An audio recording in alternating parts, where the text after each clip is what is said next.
देशभरातल्या विविध विमानतळांवर गेल्या 3 दिवसांपासून इंडिगो विमान कंपनीची जवळपास 1300 विमानांची उड्डाणं रद्द झालेली आहेत। त्यामुळे विविध विमानतळांवर प्रवाशांना नाहक मनस्ताप सहन करावा लागलेला आहे। सोशल मीडियावर देखील अनेकांनी आपला संताप व्यक्त केलेला आहे। अनेक विमानं तासनतास उशिरानं त्याचं उड्डाण केलं जात आहे, तर दुसरीकडे अनेक फ्लाइट्स ह्या ऐन टाइमाला ऐन वेळी रद्द कराव्या लागलेल्या आहेत। त्यामुळे इंडिगो विमान कंपनीनं या संपूर्ण प्रकरणावर आता स्पष्टीकरण देखील दिलेलं आहे। मात्र नेमकं काय घडलेलं आहे, कशा पद्धतीनं प्रवाशांना हा नाहक मनस्ताप सहन करावा लागला, पाहूयात या विशेष रिपोर्टमध्ये।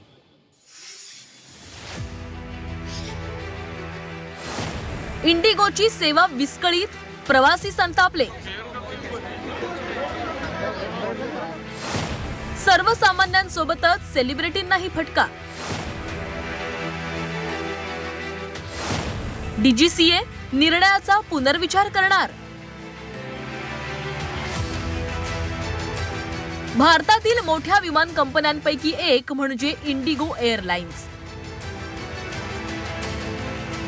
दररोज हजारो प्रवासी इंडिगोच्या विमानांमधून प्रवास करतात, पण गेल्या 3 ते 4 दिवसांमध्ये इंडिगोचा प्रवास नको ग बाई असं म्हणण्याची वेळ प्रवाशांवर आली आहे।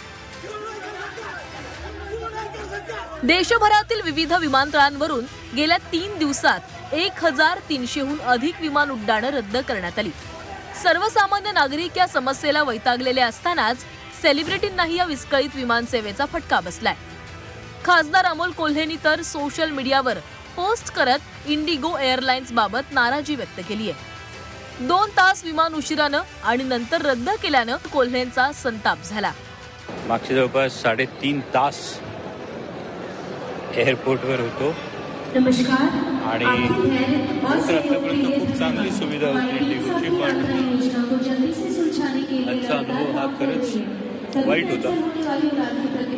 3.5 तासानंतर आता फ्लाईट कॅन्सल झाल्याचा मेसेज झाला आहे। फ्लाईट कॅन्सलेशन नंतर खरं तर आता बाहेर जायच्यासाठी ऑनलाईन बोर्डिंग पास, ऑनलाईन इंडियाची गंमत आहे।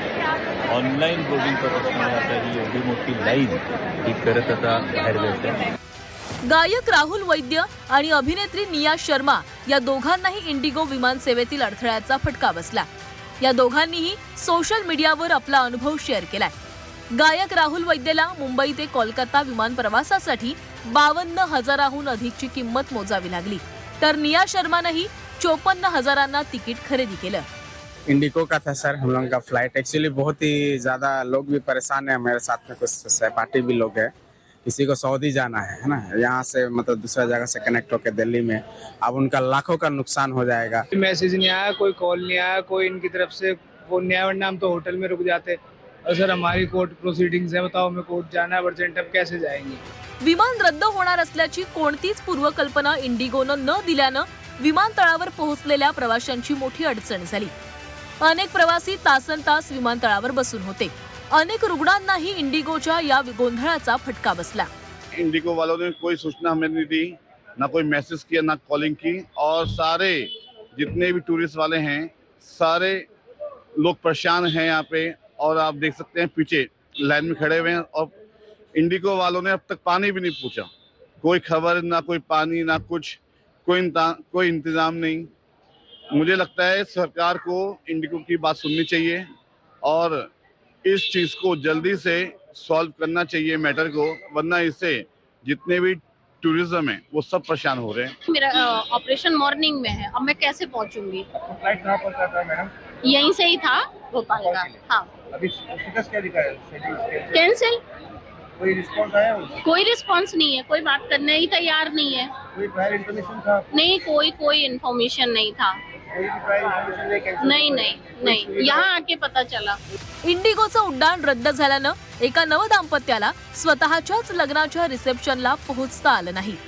त्यामुळे डीजीसीएनं इंडिगोची बाजू ऐकून घ्यावी आणि या परिस्थितीवर तोडगा काढावा अशी मागणी केली जाते।